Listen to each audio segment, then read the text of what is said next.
Yes. Afi eni na weko nuncho dromo son ehani afi eni na wo.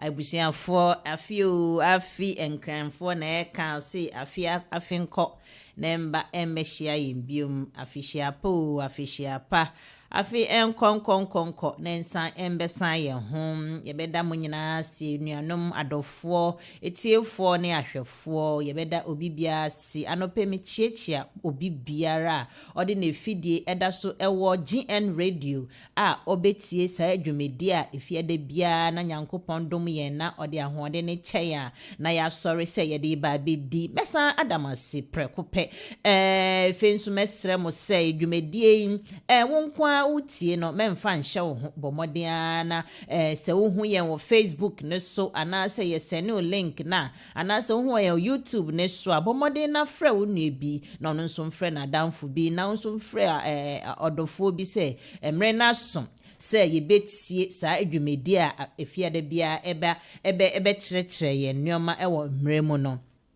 ene sa dom na ko asan ba dom yembiom ene se yedi anamo aba efia ha yesin eba bedi sa adwumedi biom midindi manyeti na mini BWF Solicitors for senior munimo no lawyer kintin kampa lawyer papa for lawyer atrese ye bomudin wo home office na mo popose sasra lawyers no ene mini omo edi sa adwumedi a ye frɛ me BWF Solicitors.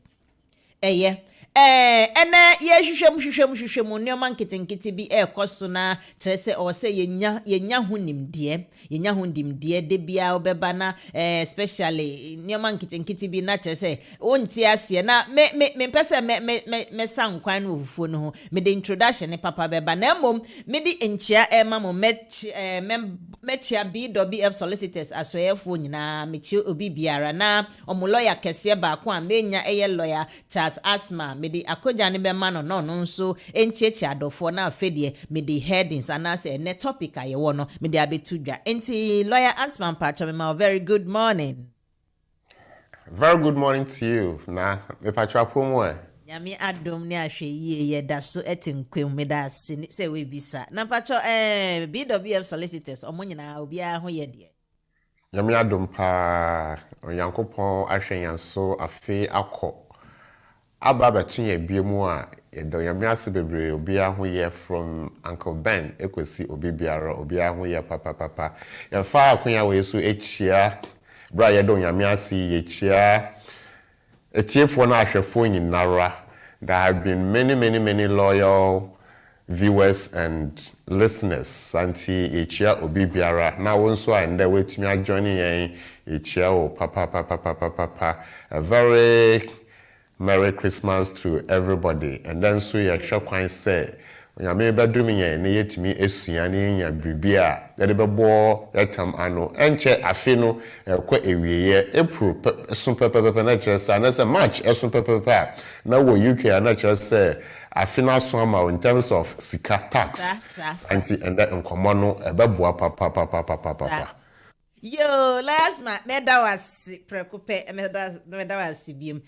Me de se o de sa edwumedi ene headings na topic a ye ba be discuss no me de se obi si emboa na me nkwa de me de minim se ebeboa me 100%. Ene se de bia yinim se afini be wiye yes afini de be wiye ye wo December. That's the 12-month calendar year no and yes the financial year now yen say financial year dey na ye mayen bosom miense bi gu afiniche say ye shas ya the 3rd March ending till by I think 4th of April na say akwanya bia wo sikasem bia we hu ano dada enti no eto de bia na ye wo ha lawyer Asmah tiefo we de minim say medinchia mamo question de me bisama me ho ewo ho a obehu amo ye aban adwuma omo ye obi adwuma ana wa wo ye wadwuma wo ho a na afene bekwa ye bi se a ebi wo ho a ye se o se wo bomoden wo ye wo self assessment yete ase eye self employed for no na yenim se ye tuetia tax ne ade ana se wo behu pay slip na ye se ya te wo tax bi onim se adwuma na wo ye tete wo tax ore na nso no wo behu ana letter bi efi if he case me care if he case na me can Her Royal Majesty Revenue and you can say tax collection customs yes and HMRC yes thank you obe hu anasa letter na ba letter ne ba ya yes u di tax ka me di tax ka sen edwuma me ye no ye tia me ka edwumafo na tax ni bi efri mu me ase me ya me self employed edwuma kra afini so me say me assessment ni me tia me tax na afede e ba ne sen e na ye say me de ka lawyer a question bia de bia unya sa brown na e brown envelope nti me de me to mo wofa brown for no matwi omo de letter ba na wo nti ube hu na ye say udika adenti na o say udika ye nyina ye nim udi ene me nsan kwan no bomoden a ye nhya ase HMRC Her Royal Revenue and Custom omwedwuma omudi no ebi ne sen yenim se omo no mo gye tax but mahihya me questions maybe so a question by question timpacho omwedwuma eno omo ye hwan no mpacho yemfa nhya ase mfiri yo me da se bebre na yo tiefo ne ahwefo enda ye share bibi afa tax ho se ne amenu na kan identity na utia with tax if you say employer ebetete wansa na ode sika to account mu so ho na the brown envelope abrosa wo de ka oya na bi mu so lucky ya say omo chiama na abroso but omo da ya omo de ka na omo do so say omo a omo chiama na abroso no ntende ye hwe say identity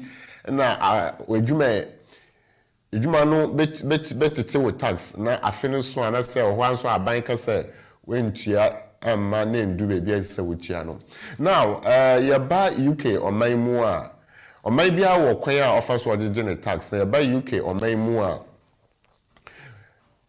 aban no etu nkrofo bi so ana say agency esi ho a omo hwe etete tax omo tu tax ho anamon won na ya from won HMRC Her Majesty's Revenue and Customs. So they are responsible for revenue mobilization, they are responsible for import duties, stamp duties, and anything to do with tax. Now tax require anything. Tax in say one gasa what say we ni hu free enye we sika.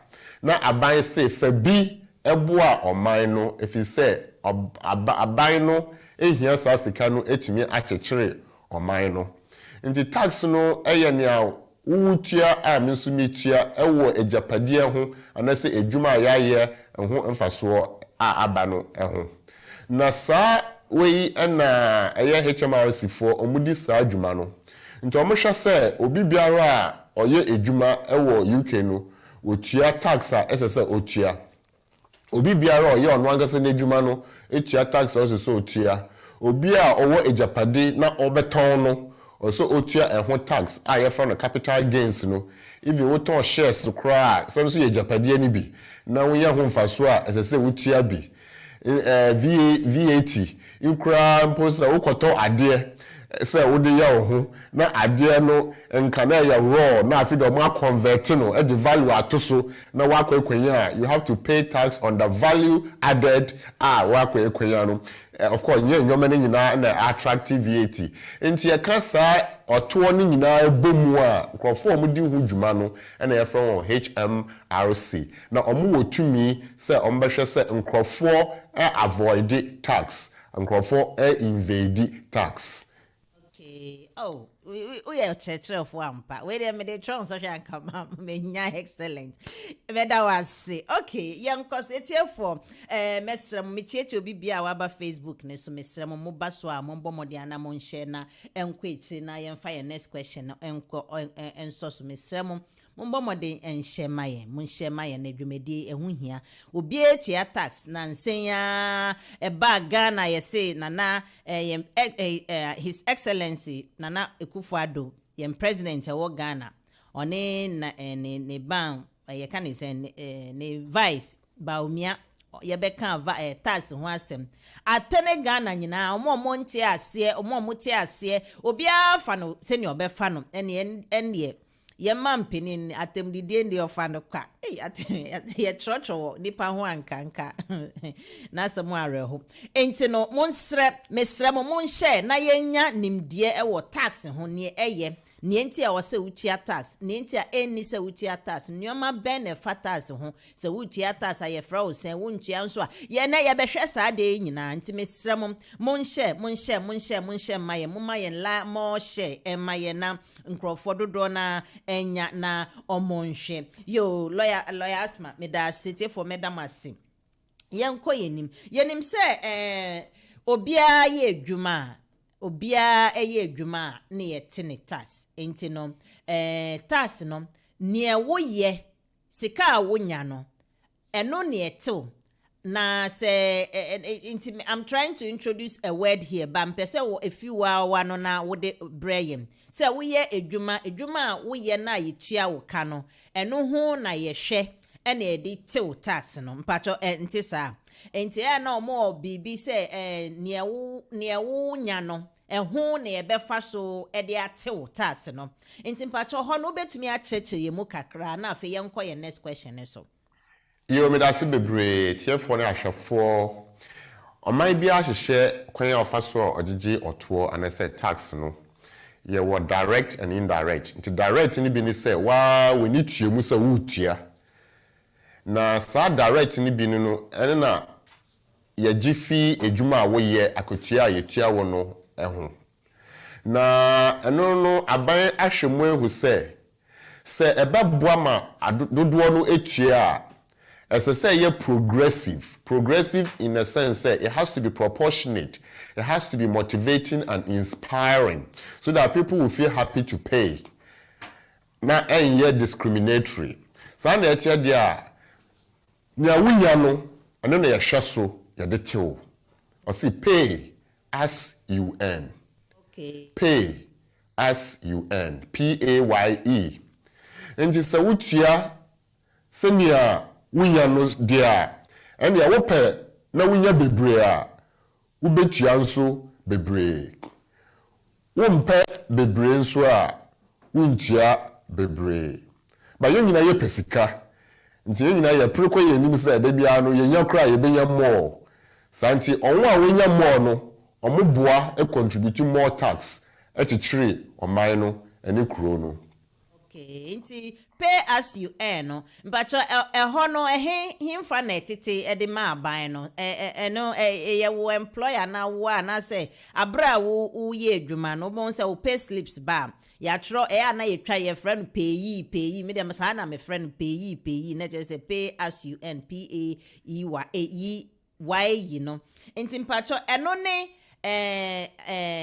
wa ye adwuma na mbia busumi ne nyina no ubenya £50 nanso £50 no ye behwe ho na yakase wonya £50 nti no ne ye tew saa sika we e de ama aban enti no obia ne oje no se ne obia age saa peyi no se ne obia age no ye den na yetumi ho se okay wonya se ase ne ebeti wonya se ase ne ebeti eye standard ana oma derive code bi na che se ye no to saa code ne so because wohwemu ebi mo gi chain ebi mo obehu me ne okra ye adwuma pe nso mehu se wo tua tax mbia more kra sen me na de enti na eba ne sa ewo eye code no ana se mpacho cheche yemu Yo me da se bebre etiefo nkomo no ayedi no efa nkrofo a woye adwuma ema afoforo employees and workers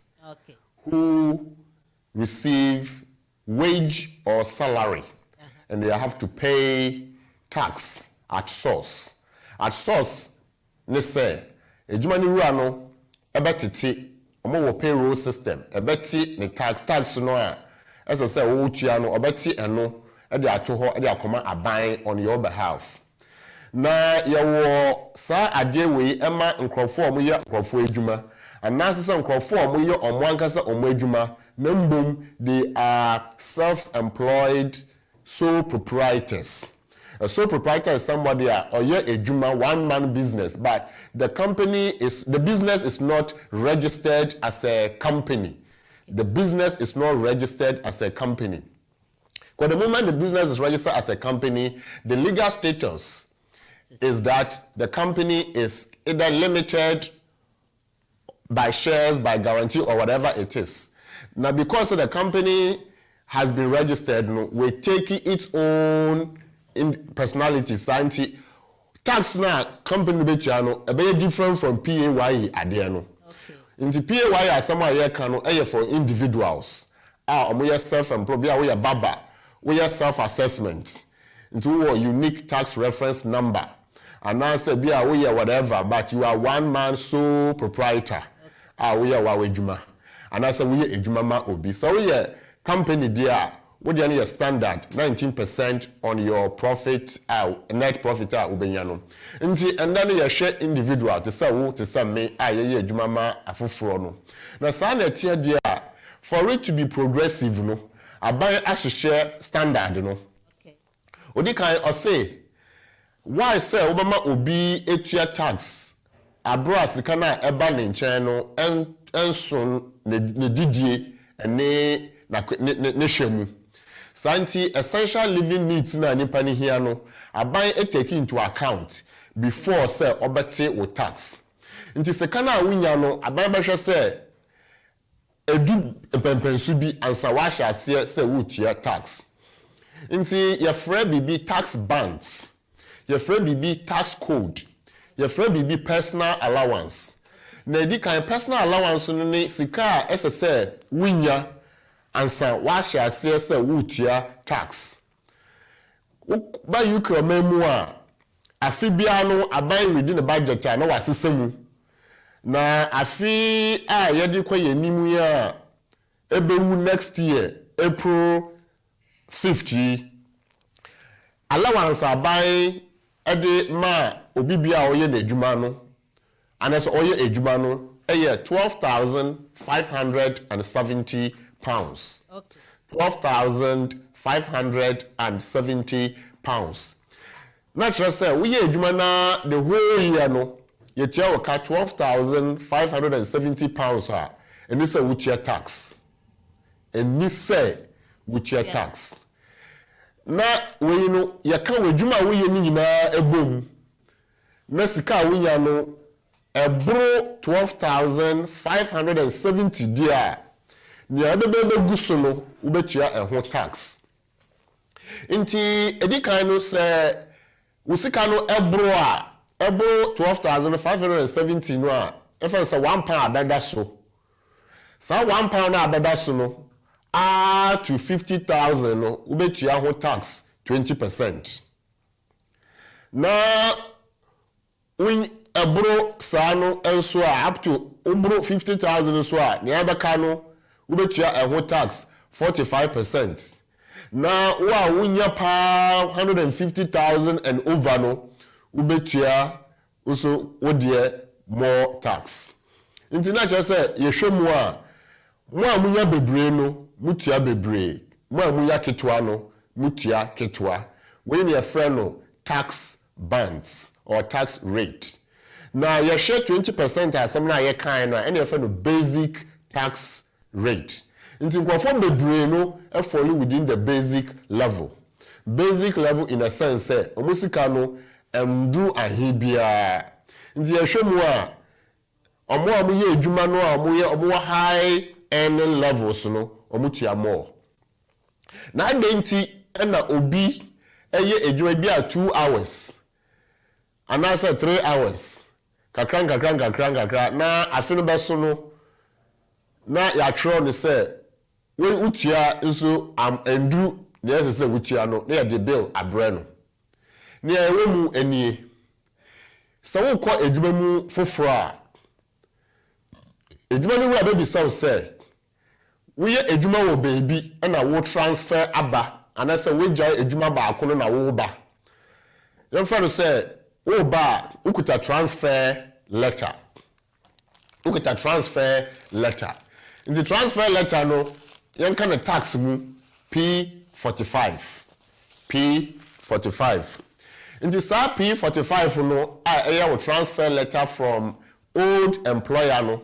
And then our culture will say, when jai ejuma back no, na uja no baby a ukodu yeni, into ukotwa so a new place ho. Dudwa no omod ba, anaso muko pe ejuma. Yebisa won say, we ejuma dada na. Obi omo mpesa obaka say, ani, because wakasa ani, obaka say ejuma ni ru obaka say, ende unya time. Santi yemfa wo. Nti obaka say, baby, we are the first one.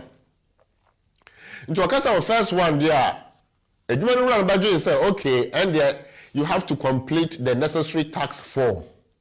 So necessary tax form for freshers, young freshers. And that's more I feel almost start a jumano. A P46. The P46 no a entry form. I will fail. Now there ma a jumanu rua. No jumanu rua I process it there come HMRC. Now HMRC ama code for tax purposes. Now code, you know, this is how it is generated. Your standard code. Standard code, you know, a standard for doduanwa. You can say under normal circumstances, you know. I feel now omuye ejuma for the first time. As I said, omu enjoy allowance, you know, before they start paying tax. So you can allowance na £12,570.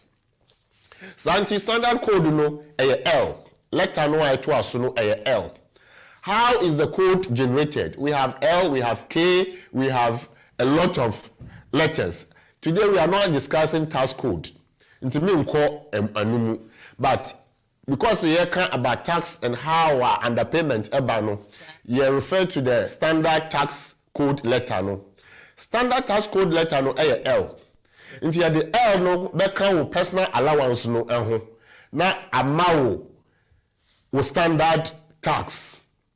Into status tax payment no is derived from your personal allowance and the standard letter. Into how do I get that? Nia obayani say ubeyi last digit no a ewo personal allowance no yifi ho na and then yesu ade interactive. Active learning. Yes. Inti na you say £12,570. The last digit you know a L. No, last digit, last number no forget about L no count say zero. Zero. Inti you zero if you ho. We zero if you are abaka the 1257 meboa.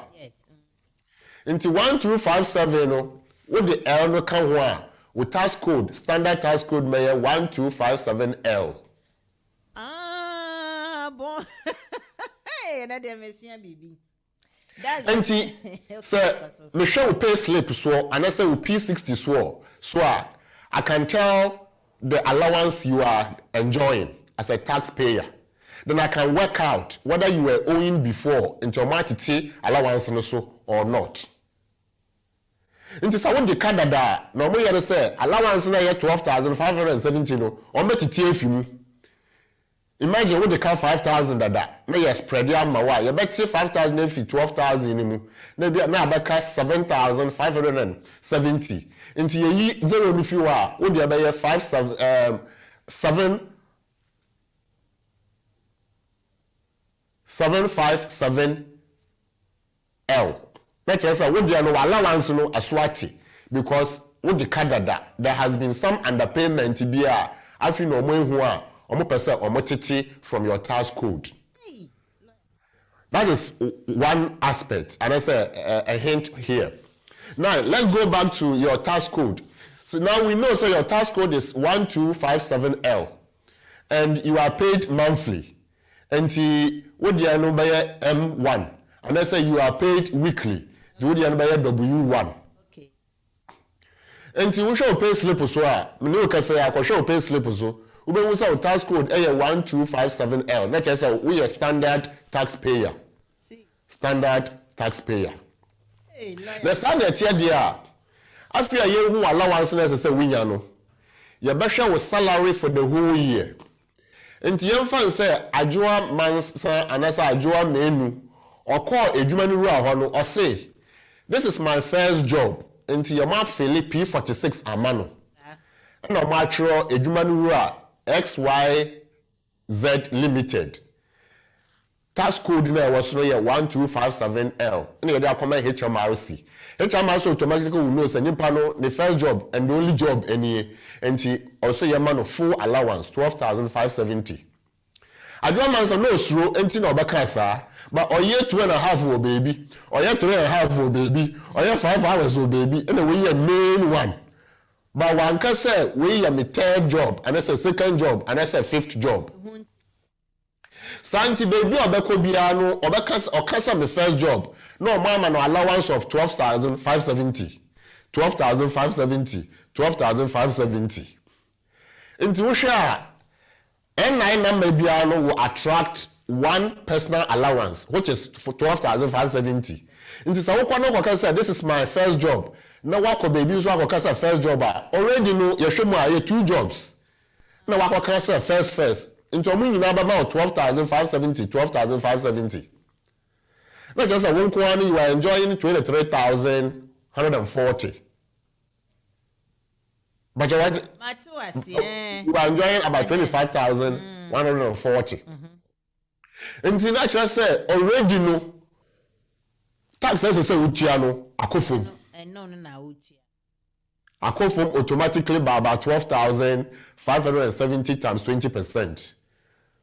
Which is about 2,400. Yes. Enti eno sa no na sometimes ube hua omo ko hu say mbia no because it's the same N9 that you are using. Enti omo ko hu say no you have a different job here you have a meanwhile what can say omo nyina na e first go ube hua na all of a sudden mbia we enjoy from beginning ube all of a sudden na asa ati ubon said the first one you get the normal pay that you supposed to get and then the second one ube one say near slash obisi ya chemu pe near the kitwe biama is it because omwa ko hu say we what different places but you've declared say it's only one place now we adwuma no say enu nti na mani basa na sa nti ne wo mre say afene so a na woni no wo kan from the beginning itself, the financial year in the UK starts from the 6th of April and starts over to the following year, 5th of April. Until 6th April 2021, no, it will be next year, April 5th, 2022. Sir, ekoba se afina so na aban yen hwehwemu a afina so aban ye bibia e fa sampling. Into be able for 1 million and 9 numbers. Okay. No mark a screening in a say sample the whole taxpayers are. What do we see? We are lucky, we are forward there. We want to see the screening no. Now you have paid more than you should have paid. No much I will say which I'm an abroso, they didn't say an abrel. Yes, screening now you paid less than you should have paid that has been underpayment. Yeah, Trouble said we have checked your tax report and we realized that for the financial year ending, for example, 5th April 2021, you paid tax but you didn't pay enough and therefore you still owe us. And they will give you a breakdown of how they did it. And that's the tax calculation. No more that bro. Into wo hwema we say oh and there afi no meko hu 2 hours na hye kwa na ho no afi no meko hu 3 hours na hye kwa na ho no afi no meko hu ni nyina into akoba saa uba fra won na wetua anaso baka kire so omo spread mawo into main job no omo the allowance no beko main job no na ne aka ni nyina no ese se wetua 100% tax and na di mu fra no BR no yeah basically emergency. But your emergency, sir, because you've already enjoyed the allowance elsewhere anyway. Yeah,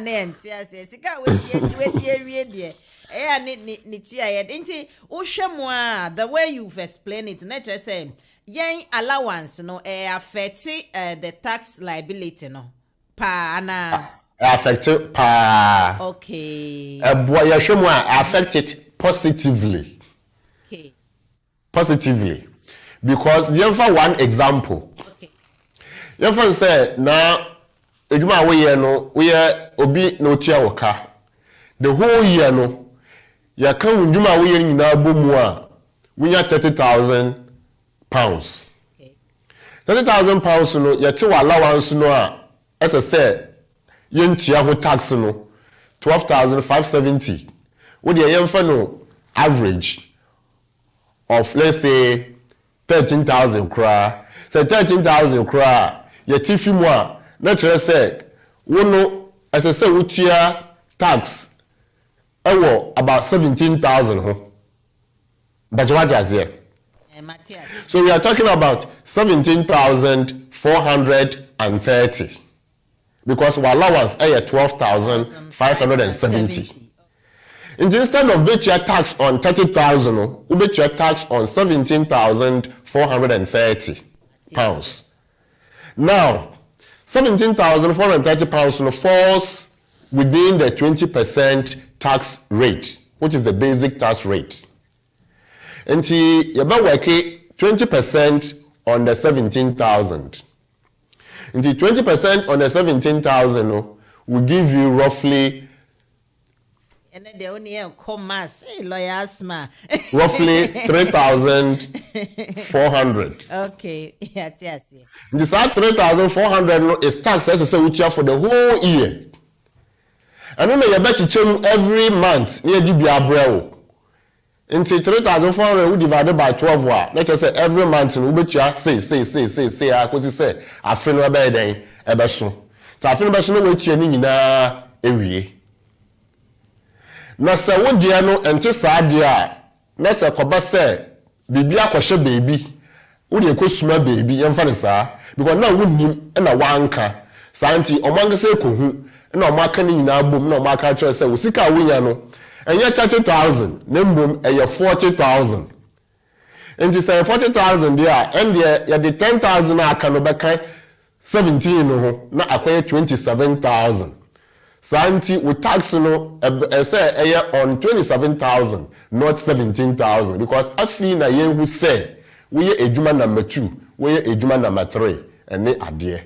Okay, and last ma so in that case na so omo anko hu na me so genuinely no me so me say my present bibia senior etie me dem ma fill me form ye me ejuma. As an employee, no, may dear who say I'm paying the right amount of tax because what bed my code in Nina, but obi layman and you'll be an etisa code yasi and you'll be an him say these figures and these letters a bata it meant this or that. So if I'm paying, I'm working and my tax is being deducted. How am I supposed to know? And how do I know say I am paying the right amount of tax before crash to avoid brown letter kano mpacho? Yo, me da si bebre. Wow, bet me a check it and I say bet me the ama accountant ama na check it ama o. Okay. Na ne wo no and I say tax of course obi a onim finance mu no obe tax so ase kakra. Enti sa wo de masa enimpe ya oba check am o sa wan so na oba ye ne say wan na obi sa wo say edwuma me ye no me kam sika nyina bomu a eya ahe ye fa say sa nipa wo ye edwuma ba ko pe edwuma no oye no wo ebi a warehouse ho no sa warehouse for etua no the whole year no 40,000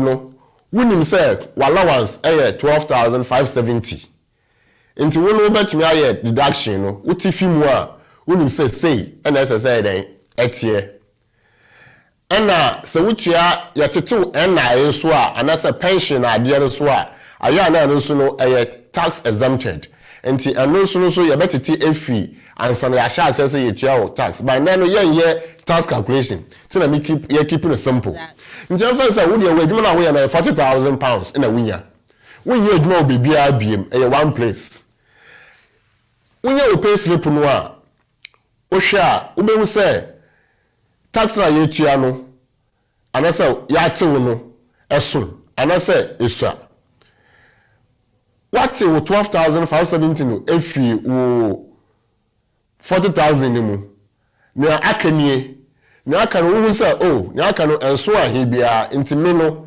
me share 20% mu we no your technical ntina be hia say wo be hu accountant management breaking in actually mu no bia wo tax wo basic no mu 20% wo check 20% no bia wo say tax na say wo tia no eye bia 1200 eye for the whole year.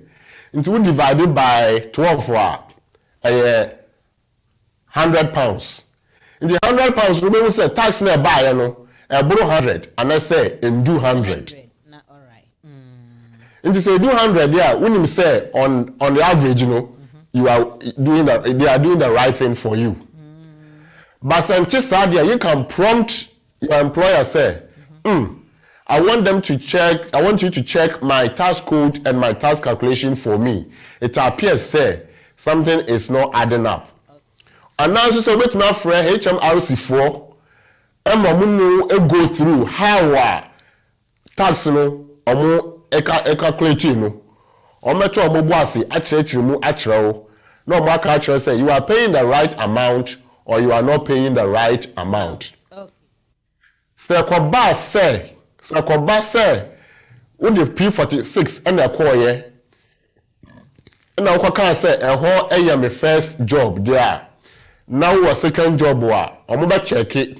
Now omo who say okay so na tie there omo ka ni na abomu na allowance na ba ya baako so that you can pay the right tax.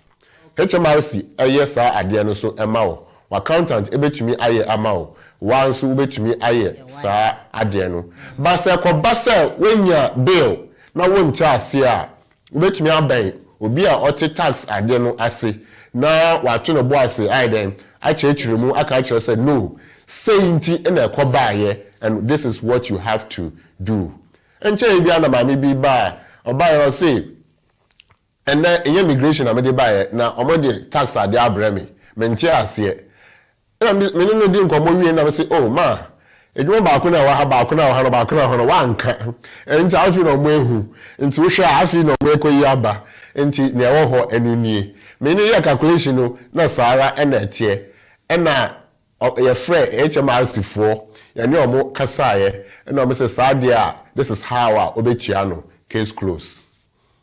Lawyer Asmah, me da was say ye gusu me one few questions a me gusu a me bisa na emre no so ko enti no etiefo amutie yes ayem bia nso no nyoma ye discuss no opese obisa ho bibi na kire wadwan ekwan da ho as we are still having our conversation ana asem bia bibi foforo kra nso a ekwan da ho na obetumi ebisa mo amaba line so nyina memfa nchia kese ema mo Foster Fox or say good morning to all BWF Solicitors. Happy Christmas to you all. Please check the sound. Yen check the sound, no.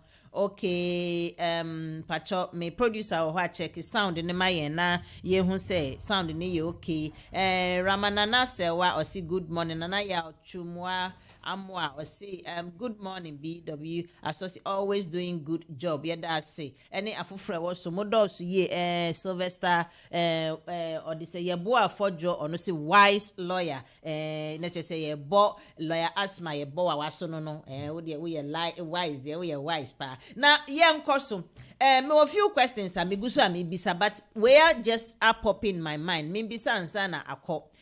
One say I don't know pay slip. Hey, me who pay slip at your lawyers. Simple. Nyame ne ebe dana se. Enti just say ube hu anem bia N9 yesi yati N9 so enti say tax no omoti N9 no ansa no mati tax na say after BB ansa na beto national insurance na free so this just pop up person bisa yo also me catch say tax calculation no a business on its own. Okay. And then the aim is not to show people how to calculate tax but how sign your man with me ever. So I will put it simply because I'm careful not to confuse listeners and viewers. Now, national insurance, insurance against pension. Okay.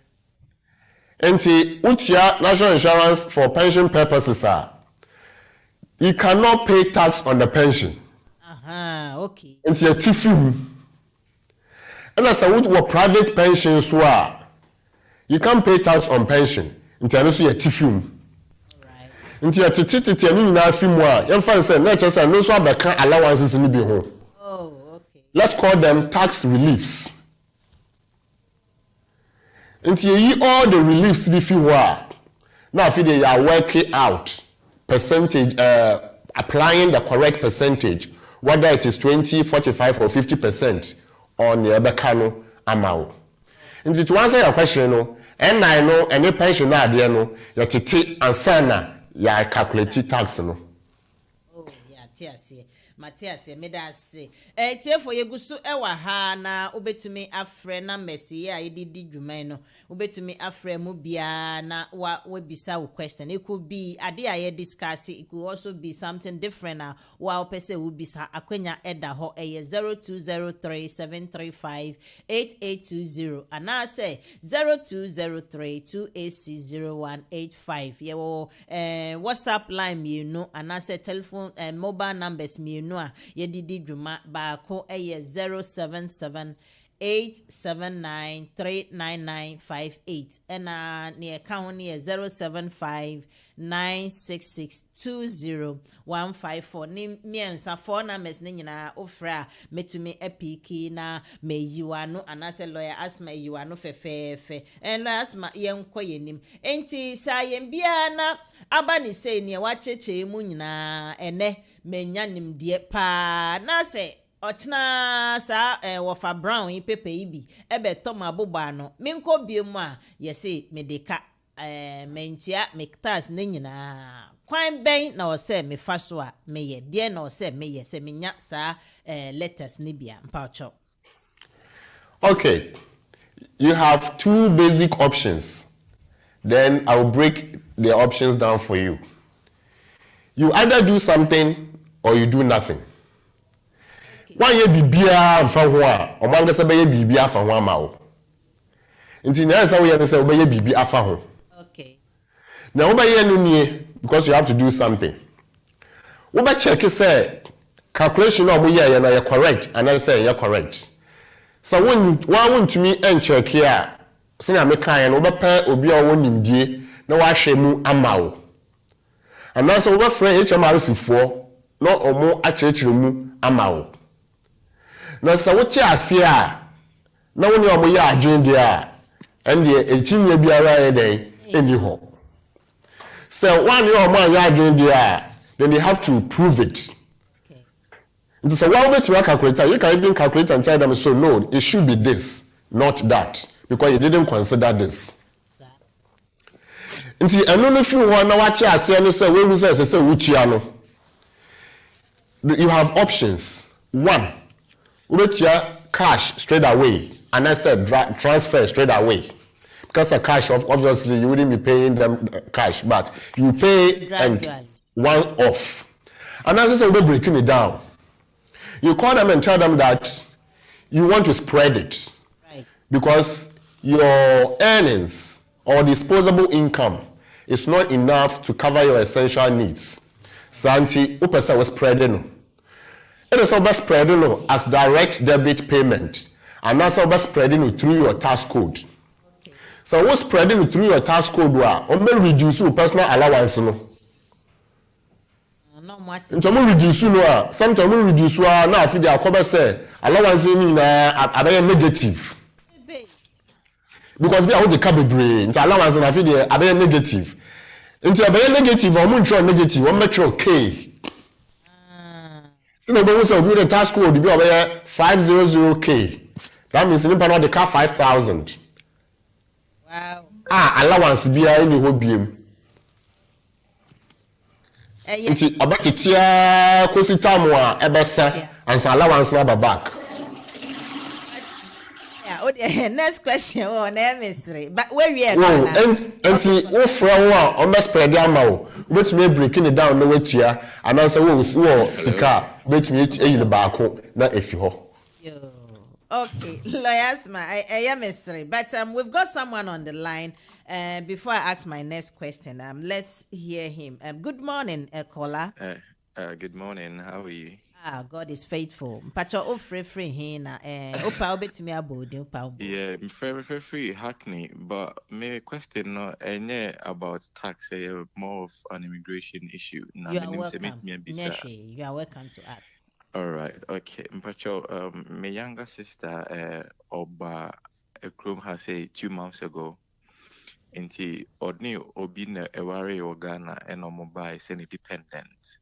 Nani pane ba school. But Nipa knows 1 or 2 reasons to enter me uncle school no and Omo receive a letter say Omo leave to enter no Omo yechem until you're almost 60 days almost and for go back. And then pe say maybe a lawyer and say with my sister no options ben or was so between the legalizing stay wa. Yo, me da se bebre. It's unfortunate say what sister nukunu entimi Antoine Suku so santi affected what sister no because what sister say na wo kan no oba as dependent. Na oba ya no so betumi atena anase ontumi ntina the condition of the buy no should still be subsisting. Condition is say nukunu eko school santi amano dependent student visa. Pacho yes sir. Pacho. This is school ni what there and the dependent student visa no ewo he. I don't know how come nukunu entumi anko school no say yawe there and yes we are with different course. Minim adekodie no and I don't want us to discuss it on this be about too personal. We can discuss this later on if you call the office line so that we look at what is in this. Then we look at options what's stay under the circumstance having known the full facts a war was sister and nukuni entemuno and I say omasamno no why the man is a for office line or Pacho we are not wafre office line why yo mate.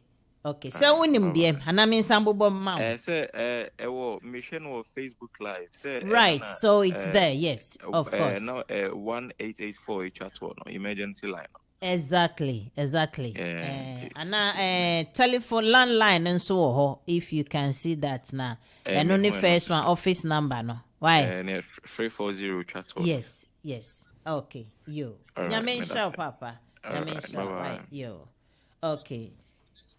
Yes, lawyers man na ekoso obi nso de ne question baba na ye ekoso na enti no ne o se wo ye na afe utia ne nkakra na yeyi efri ho e de ama na lawyer say ba ne say tio we de obi be say off kra e ba ne say abra wo chie ya na wadwuma say ya aton nsuo mu ana still ye bejo yo a tax liability santi ebeda ho na because say you pay based on what you have right the same ya working we juma say na sika mba obede na we tia e dey court kra e to assume say wuntumi ntia but the thing is what was the conduct initially so what we ignore ye no mo adragi wa court there a different matter na so why ignore na wutia na we juma say na working COVID bank of Eduma say bebre bia wo follow and kra na ye fi won ade a you call HMRC and tell them say you have been paying to some extent clear the expanding liability no na say na ato santi wuntumi ehwe wo ho na wetumi HR tax no santi per say omu freeze no ma o ntomo de be share freeze dem wa ma o na eyama tutomu a washa ase say wotua and more or less obaka chan say omo endife bi omo ma o payment holiday by 6 months and I say whatever be so time no na wenye adwuma washa ase say wotua because we need sika bia wo ho and you don't have family and friends to help you to pay. Okay. And you say ya sempa pa mutirimu nye densa na mom utwa na omanka so mo drag o court there and no asa mess na mo ye free ho se ne tie bia o me pe kwan bia so e de atwe waso ana enye sa so already there are trials betia and wentia sana tia dia omo promusika but na ye kan wa han say wutia na bibie ekosi ya ti bibie ekosi dia wo ba frɛ won na wa ka kyerɛ won say na akoba nti direct debit no kra no omo kwa omo nya nti they are very reasonable, very reasonable, very reasonable. And I say obehu nimpa sometimes obekasa mawo and I say one obekasa okakasa how obeka no because they have tax language omochi ase yo yanua be ma Sylvester for your ebisa question be or see good morning and then man share my glasses good morning I say please lawyer my brother depending on me as an EU national how many hours he supposed to do not just in terms of work or yeah juma or no depending on no hours ben or so yeah yo nia ewo mu ni obia se so ye juma ya bibi kakra especially edwane na wo depending obi no you see so we obi a wodan obi a nia wo beya no eni se ekire nimpa no a wodan no ana se nia wo beya no eni se ekire se afi de wa wotumi eho eso ho so enti wo na wo be se ahin na minya ekire se ampa obi na ohwe me because nia wo beya no ebia na afi dey show say you are okay nti binu ba so say wo kwa akoye wo renewal no a wo de wade ababa no na ebi say edi kan kra wetu efifie ho akọ han bebi na wote adwem sika wo ya so eye bad na kire say wo depend bi mu ana asema ba okay nti hours no de wo na say wo hu sika because obi betu na ye 20 hours obe nya bia £100 obi so betu na ye 5 hours obe nya £1,000 it depends on your rate and the hours no per se na mo sika wunya okay that say more or less umum na we be take over now we brother na or boa no umum na bia wunya enough to even be helping and you say your place there no safely now we should say we are dependent maybe I want to know uni na tia na say wo ma me no na tia na and say wetu na say wa be independent usika ba wo semu ni ade no say ye me nyina no eboa nti endumi ka say 1 hour endumi ka say 20 hours student there ye nim say omo was standard hours a week but you ni ade no sika wunya no na be depend say you are still depending on the person or not. Okay, in that case, baby ejina before we move to our task no. Yen share this scenario. Nipa kono wenya very good job. Enti no or dream home 2-2.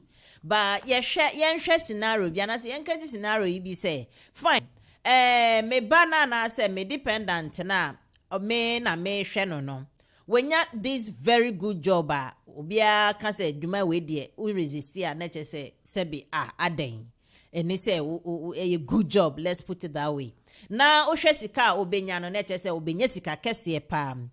Can it be say in scenario na make no say mbia okay me na or depending on me mbia me nso ma meyemre wo kwan bi so ana say bibi atichima wo baby nti no me nso mentumi nya adwuma kese saa anka bebro ne de ne so ana say nka mempo no mbia me ye normal hours ana normal adwuma obi anim say me na me hwe no me na me hwe fi na say ono sisi a me bibi aka me nti no mentumi nya saa adwuma no to that standard no ntembia inka krebi it could be health issue, it could be something, it could be anything at all but sisi to me miti sa senya metu me enti ono mom na wenya good job no se ono nso nisika na onya otimi fie oda so timi fie oda so wo menchen ono ne de na onya no se eba ni se na che so no na sisi a all cover ye nyina wo fie no ono show all share me so ko renew still I bet affect and now say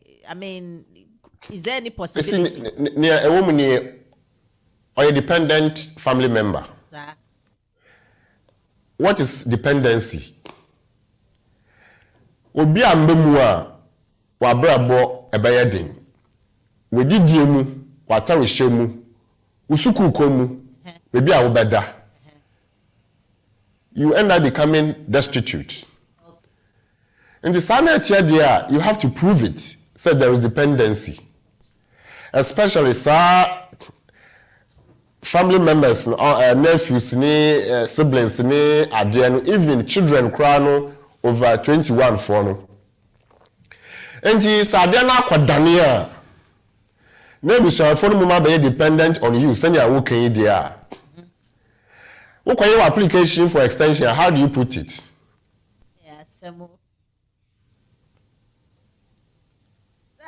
Dani oyare ana bibia ye no enti na o say me yeah but I mean we are practical scenario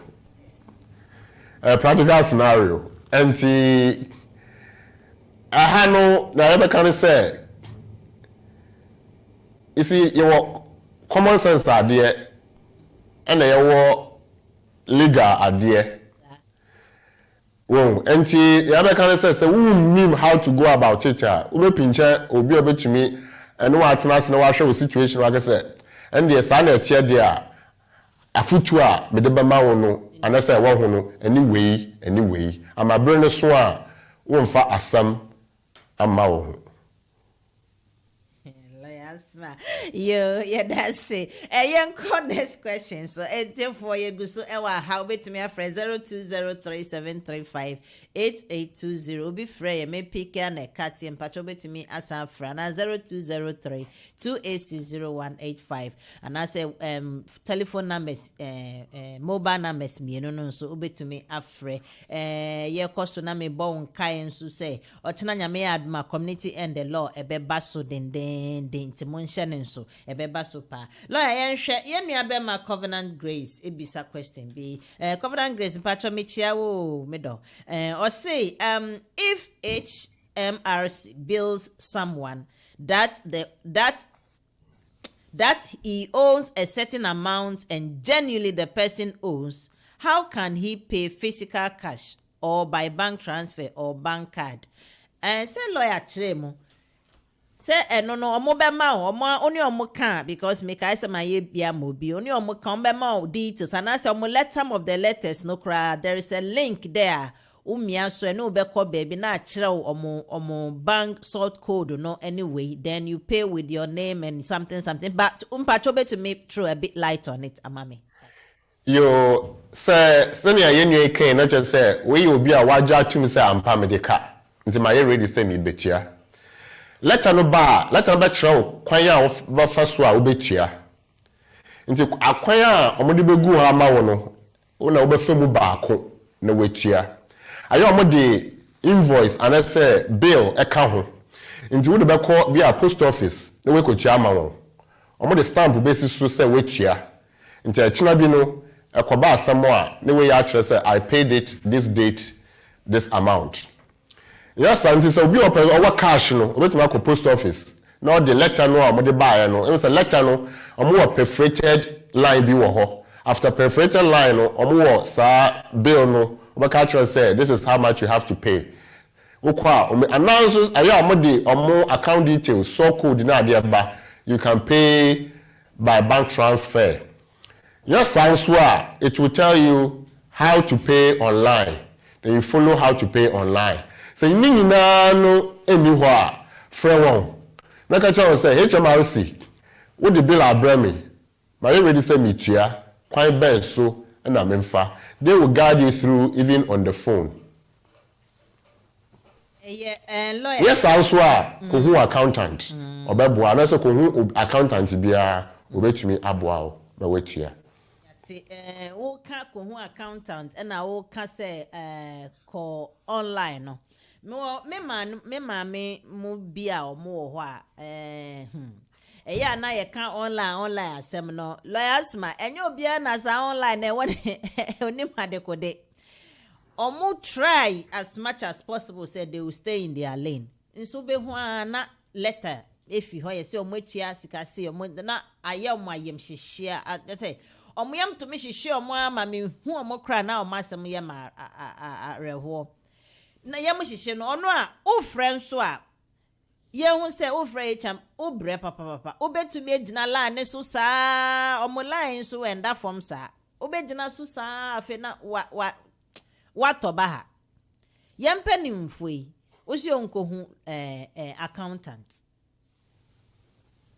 me kan typical mpanimfo bi a minim lawyer Asmah ono brofo na oka chere as accountant okohu ne he so saa ye ma minum se na se wenya saa letter ibi na wanya ho hwe ya embi ono nso a okọ akakra no we du ni hwan ni edwuma oso ojaye ena eno nso ye one ebe mo nso no minim se omundwuma ne bi ye saa 2 hours ya ye ntwia ehun like key jobs bebre ho a omaye ne say ye self employed o se then no they don't pay anything no say wakoye ni 2 hours job ni £20 ye de ahye ne nsa sankrofo yi say obeye den to person put everything together kwan be na so fa so mpacho advice we de futu na fama ye mpacho yo edikan no na mama etiefo na ahwefo ehunu say HMRC throw regardless of the content of the letter no don't shake okay because hu sa the hu ni say model letter na abrow na watu atwini baby na wan yan ho hwe okay because a bit more letter na model abaro no kre anase no kre na yamami ni yempanimfo ya omunnim sa adibia letter kro no onte ase njuba pa cratch ni bi na wo de ade na ama no say onhwe wade mu emawo okay senia example me maaye mami a obehu no obi odima obi say onhwe na nipa say oh we die no obi a oti sa ade ase nti okwekuhunu na wahwemu amawo nta say referral but bi a wo no angasa no wunnim obi a onim sa ade anaso oti ade we ase ba wunnim bi a wo ba bi atimfie wo na bi timfie ana say be a wo bono no so if you asare kra no bi a wo be ya krachi ni bi wo ho nti wo de ma krachi ni na say me krachi hwa de yimu mame obehwem na wa say abanfo na o ma tro so mo say wo de ka bi nti sa na etie de a age say pa obi a owo nimdie wo sa ade no ho na wa den wa aboa wo sa nimpa no betumi agi wenim apa obi amawo na sa nimpa we etumi aboa wo na wa ye ne a say we to be fair it is still an impanel responsibility to do something and the fact say hunim die no nkyere say omati asesa na oma ati asesa oh hunim die enti omunim say won ya ho hwe after all they don't know say hunim die anyway enti yama memo no a omote sa no yaba say fama obi na ohwemu emawo na nipa no etumi aboa na ne ewom no ono aka ho asem but no panic at all. Panic ne de I'm praying say dodo na benya sa kukudro no yenya hu letter from sa we say nye say mbia ye say wenya wechi adodo nti be disika na ye ba ho na afi akoye ayem hihie ka de de brewa me kai bi 31,000 pa ye say ye ma na mo mami sisasika no mo de mo ehun se mo na mo mami sisasika no nti ye wrong sika na mo de mami na ha dwenti no eno sa no se ba ni se omonso say you omo atito dodo omato bebre dodo that just a tax no ya overtax you into no omo brew form ana omo brew bibi na ana refund but say eba sa tax returns bi na ya na eba no unye bia kwan ben so na say wo fa na odiko je usika pacho yo me da se bebre tax returns no eye for obia normally no your chance to do your tax returns then they are assuming and putting you into self-employment category. The normal culture says file your self-assessment or tax returns, and you will be given a UTR, unique tax reference number. Actually say we are independent taxpayer. Then you file your own tax returns. Then you wait here, ewo obi adwuma mu no, ye ni na aka ho, ye hu tax as say utia. Na ye ka wo obi a ya ma no tax refund letter. What's a tax refund letter no a? Are normally about in the form of a check. To be say asiano after the perforated line no, according to say check bisa. When you call a banker, you can cash it. And also call account mu. And I also say, omanga some more account details they will do the transfer into your account. But they wouldn't have your account details if you have not filed your tax returns or you are not a self-assessment taxpayer. So I tell you, omaka this is it. Now omachra okwan obefa so a which me a converting into cash. Now why you say? Who still so with my friend like I can say you have got your tax refund letter and it says you are due £200 back. You want to know how you can get the money back. They will guide you. If you want to account details, now buy a transfer no amount. Man, obi o ma onye sa ade na say eh because friend one o make we say omo say wait you am na abro so na omo ya assessment na omo dey brew. Why say wonje na won fan to ho na omo sign here na we dey amawo. Yo Asmah ne ka de fo na ne yo no. So what is ke pa na most of the time we say come say a refund because now omanga sa check wo NI no omo who say bibia on track. Okay. Yo, Asmah ya koso etie for me go so ewa ha 0203735882 020328600185 mo wahi ene de mo nya mi show criteria for. Okay, Asmah yen hwade o sesia no nanse mo nyina this 2 hours key jobs companies ya be ni ade obe ma o key se koyo edwuma ma na o say or employer self employed ntino ono de ontua tax bia ontua na ontua bibia ma ne ewunya no ye anode osika ama enti embia na dodo na wo ye with maybe 1 2 3 companies ntino at the end of the night no utumenya wo full 8 hours or even 10 hours to do ntino obi be se unhyeda ehia obi fufuro say on-site employer enka ho mpacho odofo awa baby awa free yamede nanso mama wankasa ebeti akọ ntino lawyer me hold me question no right there na me ma odofo no embisa ne question na afedie me na ba mpacho odofo wa homa so obetumi akacha baby awa free na we bisa wase. Good morning Pastor Kobe ani Cafe Free Edinburgh. Any boko die nyame adom. Hey, me my lawyer atwea no pay. Na me wa temba kumbi yo. Me wa temba kumbi a me pesi me bisa lawyer. Lawyer asem ni nyina ne se me wo Mrs. Teddy a oye EU ni. Na sesi and the condition wo knee and back problem. As if you man adwuma ye no aye den pa ntimi nye adwuma.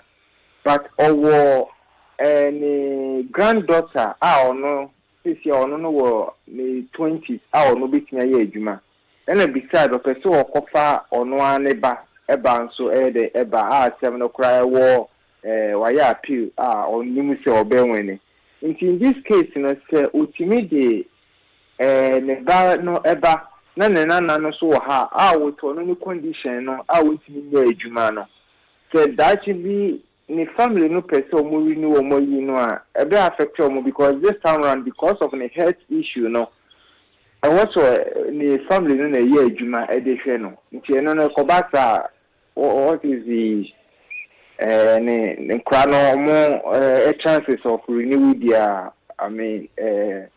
stay. Yo The nana no minim ne fear wedi. Me sure so ya kwala. The nana no sisi ya on 20. Oh, 20. Oh, okay. And usually say nana phone man no somewhere under 21 you see they don't have to prove dependency. Over 21 they have to prove dependency. And sabra statam no bedu na we 21 one. So prove is still no on or depending on ne maame ya den eso a ono angasa inform me independent life. Nana. Sorry, on nana so a on for me independent life. But the woman here maame no were best of intention to work but for good reason. And so good reason so e bi asa period no na ontumi eye den eye ejuma. Na abofrei na obeye ejuma. Na wenye bi na bi a odi bi ayede aboa onane. Yeah. Na onane kura na oye ejuma no bi a aban ahwe no condition kura o support no kakra. Yeah. Enti na cha say kakra na ebe mu no kura no otumi di bi ayede eboa nane. Ene sika side. But apart from that, you know, you share bibia enye sika. Emotional dependency, psychological dependency, other support no a odema nenane. Ebia nenane no ono na o guide no na fufuo mu, sukuu komu, course obeye mu. Even kra no odu nemfiso so person ware kra obema na so oba o say dey offer. Ni nyina no eye dependency no ebi. Okay. Enti na na ye ne say sabrene so na inipa no ekwa na application you see every case is on its own merit. Obi oma the case no there are other factors ebedi adance say we enti na amakoba ne saa na obi so ma ne de no there will be nothing to prove say adenti na eba saa. Nti senior wo kire mu say saa na akoba ne de a ebi a time no beso kra so be runu no kra no na onene ebi a waye okay ma waye back get back on track. Na we need the be long term okay long term ailment. Yeah. Ma diagnose ma ban na eboa no na ade. Nti sa na je a sa emre no so a obe the all evidence in ade be na ebe ka ho. Still no ne nana no na ede etie. Okay. Nti je so no na ehwe ne nana no hwe no because nana na oye caregiver. Baby obeko anamo obetu bibi obeye bia no ne nana no ma na afutuo ne nana no ma direction. So what just here? Yeah. Ejidie mu na akobe se ejuma na kane no onana no eye no afide ejuma no enko no senia kane no etie no santi bi mpo aban na eden eboa no then obe the sa esemi nyina begu nkrata so na wa chirechiri mu se even though we na esi no still anu me depend e wo me nana. No, so lawyer, we no so ye adwuma o se se bi ono so wa hye adwuma se am fast na adwuma ye okay. You tria ne ka. Come on. Oh. And this is two families. Se ne ba no so ba, ono so ba be ye adwuma. Ana make ne say omo ba the main thing is omo ko renew ade na e so omo still omo prove say omo depending on nipa no a no omo depending on the so no a omo gina so e den e di ya ye no na omo kire mi say omo nana no anaso omo maame no still ano omo depending on because maame no onwuye santi otumi tufo otumi direct ho otumi ya sa anyama ni nyina sika ina onya ne dodoɔ. Yes. But what was here? Na se koba se omotu efifie na omo na ati omo asede a na akwakoye se omo hia nana no e wo omo abrabom anasa maame no e wo omo abrabom biem. But what was here? Krabia ne line article se me kan ye se we Enti yemi a wetie emenu endu se wo koye wo omo koye omo renew ano a factors a ho no omudni na be dey ebeka ho but ye wom ni say because omunim say o may renew at a point na omu ebe hia say omu prove say omu ne omu maame anase omu nanano na still aye na dey ewo a omu depending on no as say omu sisi omu anamo eyiye na enkoba say afimpo de they are independent. Yati how ni assess I say a scenario would be na me my no but we all can like under 20s now mono over 21s over 21s no and to crobia am say lawyer Asmah eyiwa no na yemre ne ya ye bi na mo question ba ko yenu ba Evelyn Prempe Ajiman ebisa question bi mpese me bisa ne quick na afi de lawyer ye be hwe mre ne ntine mema wo the update say bi wo hode a wo the abetu dwa amaye na afi de yakoyinim I say my sister was a dependent on my dad and my dad died after a few months when my sister got her 5 years stay. And a year later, my sister applied for the UUSS and got indefinite leave to remain when she...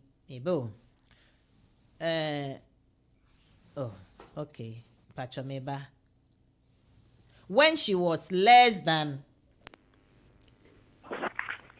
Mami Sha said, "Na I break into no I made the cabo no I confuse me." I say my sister was a dependent on my dad, and my dad died after a few months when my sister got a 5 year stay, and a year later my sister applied for the UUSS and got indefinite leave to remain when she was less than 5 years in the UK.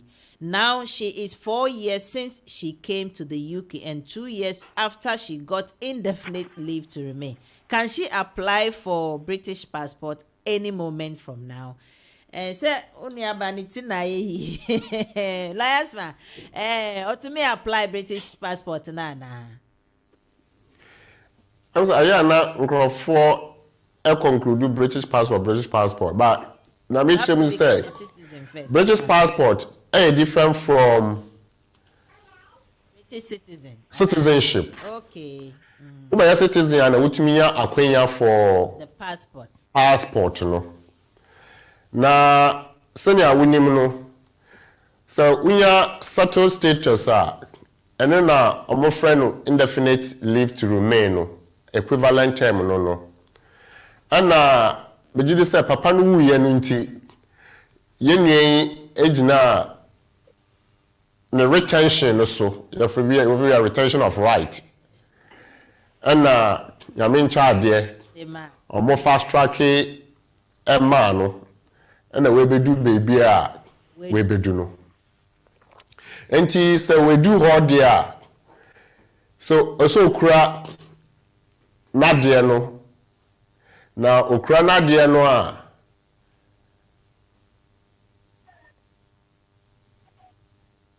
Yento nko. Okra na de no. Na okra indefinite no a when ya no for the year no and that's for 1 year. Now we share naturalization requirement no. Now or their application for consideration. Say or apply for citizenship. Now, or yes, application you better share the history over the last 5 years, na quentio, na jumani, all those things, you better share na. Obi omwa now when ya akwenya sa obenya sa ade no ba na the history no e say bibia ni ho in terms of ejumani ade. Tina kwabasa going back 5 years to prove say in terms of employment you were doing this, in terms of residence wo krom ha na ade no bia na wenya ni nyina. And sometimes no ba twentwen so kwesita ma obetumi clear backlog no to have enough evidence.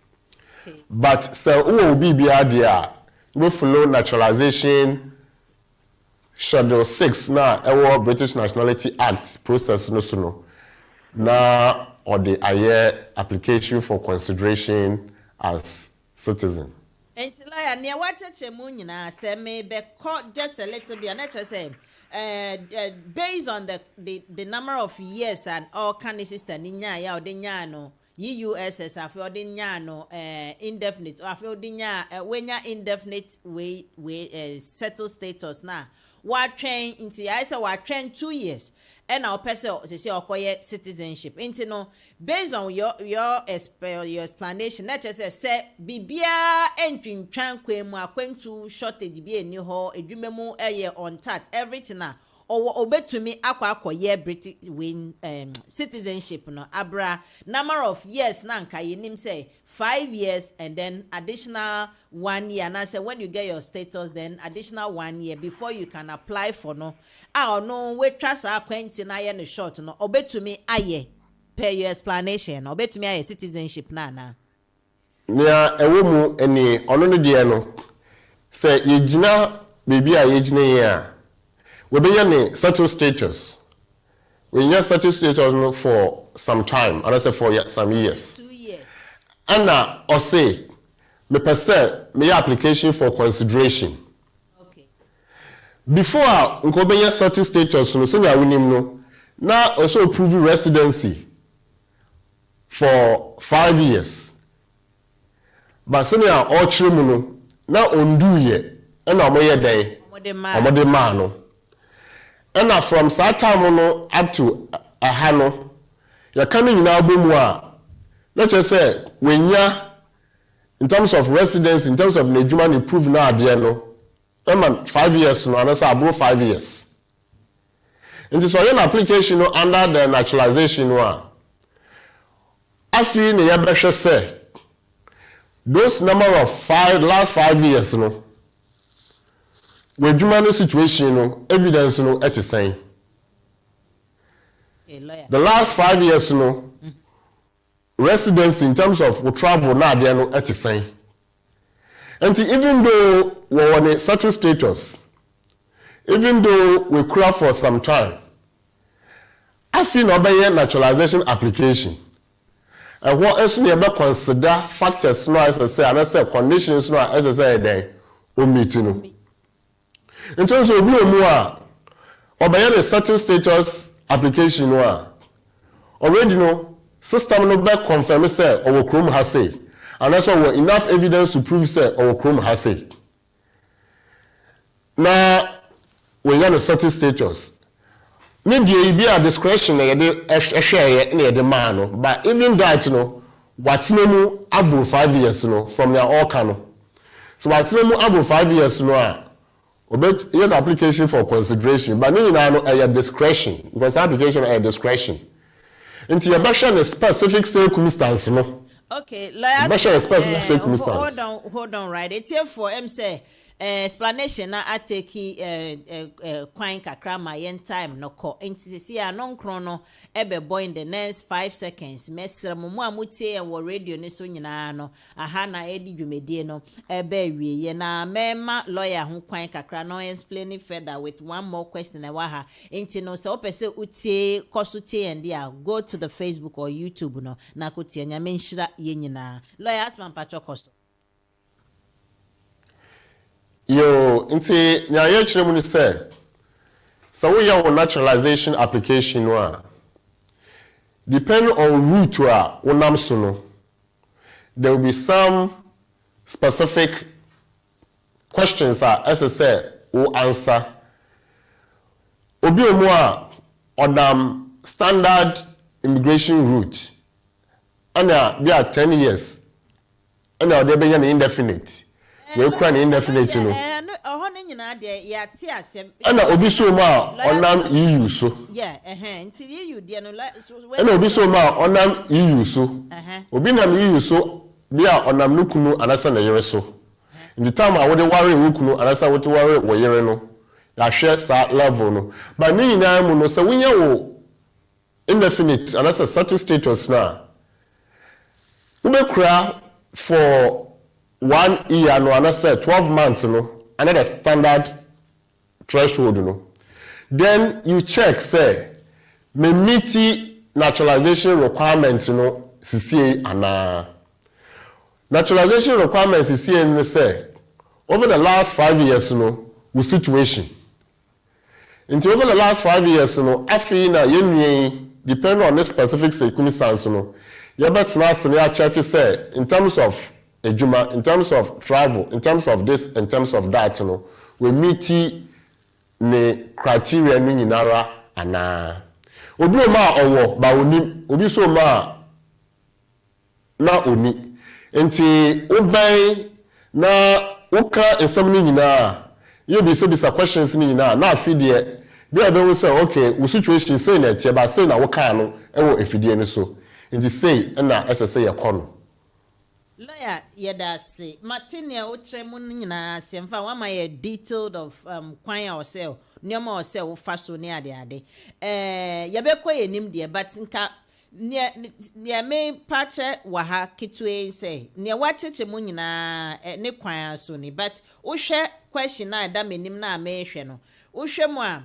yenim se ne a che ne say 5 years na we twa no na afei we nya we settle status no na we twa 1 year aka ho no ubetumi akoye citizenship but after say u meet bibia travel situation you meet the standard unye absence more than blah, all those things no just say we be ye intact to apply but me ka say with the years na ewa ha no wo hwɛ mu a ono ni papa ni wuye no enti na just say 3 years now akoye retention of we na no nyae enti no according to this particular question na just say uhwemu a 5 years ni pe na wenya ne indefinite leave to remain but what me ase endu it's 5 years it's having a 5 years na aso now aso now nto obisa say even though yes you have to get the 5 years and then the extra 1 year to get the citizenship no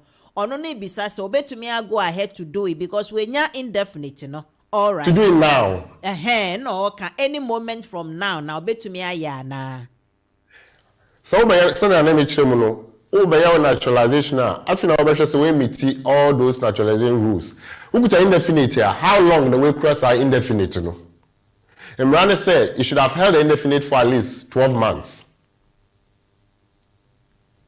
But what has here? We cry indefinite no 2 years. And then until I may pay yes or no answer no.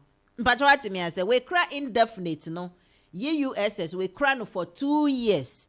But usha ni nyina mu a say we calculate one say first instant no ukoya ye di come out 5 years and then after the 5 years no akoye indefinite no but I say no ni nim settle yes we akoye settle status into your settle status now 1 year then you can apply for citizenship no mpacho enye sa netie sir but we scenario na ni yes na we di for sa processing na eyetia however no still we nya indefinite leave to remain we nya we try 2 years and so share the number of years anka standard no or say ye no ne de ne less into obisa say obetumi still obetumi akọ ahead to do the British citizenship na until so you work you share 5 years or what's now 5 years. Why you 5 years? And even we cry adiano for 2 years. Which is more than even the 12 months. It's starting point when you bet me and making an application for consideration. Okay, you. They might have looked at something. Omode man settled status in the first place. Father ni wuye. But what me say? I don't know, but I have a sometimes story no bad. Obi man not bibi wo mu because father no na you apply for retention of rights. Yes, sir no yeah no. Now retention of rights is the same as say now papa no dey otiase. Okay. So what just here? So papa tiase na nko ya ma wo dia we wu a ne death certificate ni. Nti ujina eno so as if say or chassis into right out nka wo no eno anie na wo de atoa so into some chassis a nka he no be ba no but for whatever reason no can say we are in a settled status with some time back yes they might have considered other factors no and I say bibi o ho na ewo mu no onim ti on kan sisi until I make us say sometimes no questions about radio so there might be some other factual details yes until you know no beboa to make informed decision and advise the person say stand at there say okay this say a fact a real story there no so to anamo obetumi etu anamo epinchen na ya hye ne wum pote na ya aboa no yo last man nyame nhira wacheche mama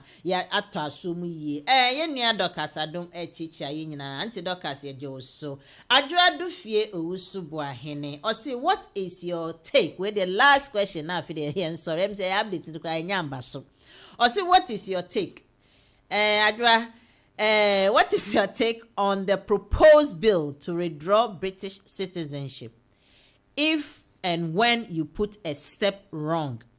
I am a probation officer and I'm concerned about blacks who serve prison sentences. Ain't no ayena that dream or dream ho obisa as colleague probation officer there somebody law la ni di agro no wadwen kire e was ade we wadwen kire wo em say I think 2 or 3 weeks ago we came to speak about these things but sesi a obisa wadwen kire e wo ho very concerning situation. So uhwemu a obi beka say ende akwati say dodoa no a we ba affect won ya hoho no a ya baje won atum no ya ma o privilege no because eno ene yesi yetumi agi se ne ode ma wo no obesan yetumi aiden agi se kwaba say ohu so ye mistake no ode ma wa na se wakoye bibi na se ne aye ka no bill me kopie parliament you and I will say this is really concerning. But what we can also do is say, you better impress upon our MPs to tell them we can petition, we can lobby civil society organizations. Then you know why them ajum. Meaning say law society, asha say cultural petitions and other groups. Yes sir. Timuma you for your probation officers can also put their voices together and also petition the appropriate quarters. Said this is not the best approach. Imran Baba Kra omo and then sister ebabano it shouldn't be too different from nane oho dadano. Enti sister adwa dufi lawyer Asmah na intake no lawyer Asmah say emre no ayebe nyame adoma ochina etiefo ni adofo hwefo a mo hwe me da mo nyina ase emre no asom nyame adoma ochina yensan aha esafiada we ochina yeto aso ochina ye mamu 2 solid parties and it's at 12 o'clock yenua lawyer Eunice onim I think Vicky hanging out with BWF 12 o'clock to 1 o'clock or more Facebook or more YouTube live so na mo akodi mu lunch ewie na ma hwe no 4 o'clock ni asaba the community and the law na no so ni aba pensem nsemu a trendy ede ko ewo yen legal nsemu na ompewe open lawyers mam mpacho eden na odibe giant Mr. Yo medasi bebre and then ya can say we edwuma obi na ekoba say tax for actual say what the car na also wunim say we dwuma for tete tax emohu ebia na omoye omo checks no omohu say wo enai no allowance say winya no once no bia winya no 2-3 times santi o tax na say utua no endu senti ni say bia we adwuma ba ko mienu bi but one bo mienu no miensa no so na wokoka say ba ko pe na woye nti employer no a otete tax no onim say we adwuma bi ewo baby nti tax code wa HMRC edebaba no eno na employer no be hwe na ode aye adwuma nti sana tie dia ubetuna frɛ HMRC na waka kire won say we adwuma mienu nti wo pesa wo tax allowance no personal allowance no omode ma baby a adwuma no hours no edoso no na second job na 2-3 hours no ehwo no omoye no 100% tax ekoba saa wo ho ebetawo na mpo se letter no ba ebia na bibi wo mu a ehia nkyeremu nti wo ba fra won na omo akyeremu akyerɛwo se one person wo ba fra omo nso a wo ba pa obi a onim sikasam ehu nimdie kakra na wa akyeremu akyerɛwo na wote wo ho ase a afi wehu kwan a wo ba fa so a wo betua na wo betua ne se bia wo be yes direct debit no wetua ne nkakra anase omode beka ombe tie fi wo personal allowance no emu nti nkan se wo be ya 12,570 no afi the allowance no ekofom na kyerɛ tax no a ɛsɛ wo tua no sisie no eno na omati omubetua no nkakra nti se wo ya letter bi saa yesre emohu bomode breathe in relax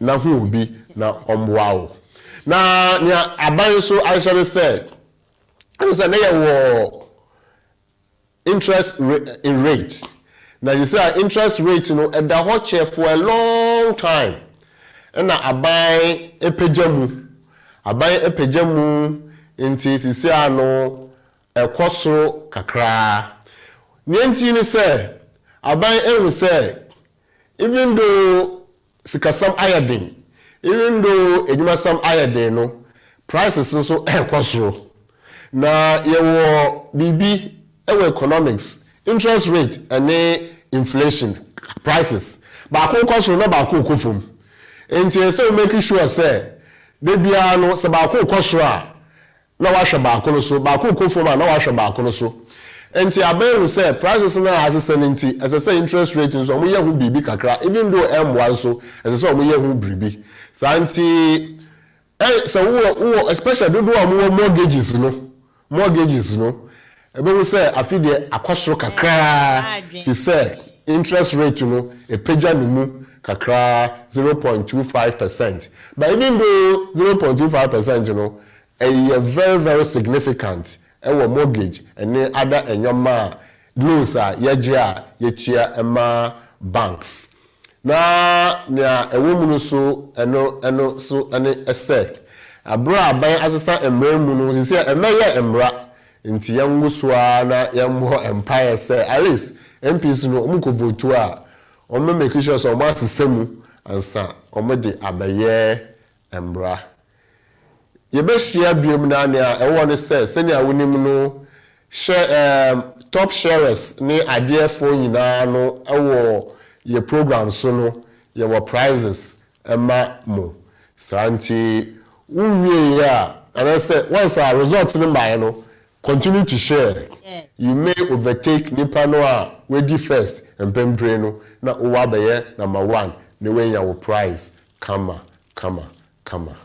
sa layasma yeveda wase yeveda BWF Solicitors team ni nyina se yeveda Professor Adai yeveda na se fintim nioma ewo ho yeveda yenua be man so ase Big Joe so me da wase di dwumedie no abawie ye na yenwie ye nyame adomo chena yebesan atwa so lawyer we de yemi ya se mama wanye update no but emre no ko inti chena ye de nyina be enemy question na me bisa sisi a me mama bi na remind me say question na me bisa na ewo no pa nti na nka o se me bisa but emre ko mesrew emre ko chena me bisa question na ma omo ye 2 hours no me bisa question na ma na nti bomode o chena come and stay with us. You were 4 to 6. Maybe some question wo into bomodiana tuning with us na and I say come and join us na yenye program ni fefe. You lawyer Asmah, you better was city for better munyina se mo to me share ye mo to me and share munyina you better was share ni dey mom course because like our lawyer said you know achede kese bebre e wo ho mo top sharer, top fan, top those all those top nyina mo benya achede kese wo mpe we free you Christmas bonanza ye beda masi nyame nka ye ho next week same time ye besa Asia nyame nka mo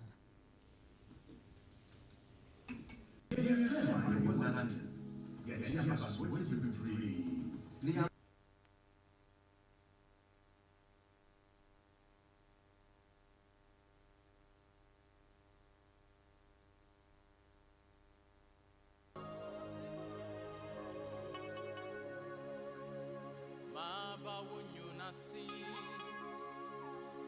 Wasro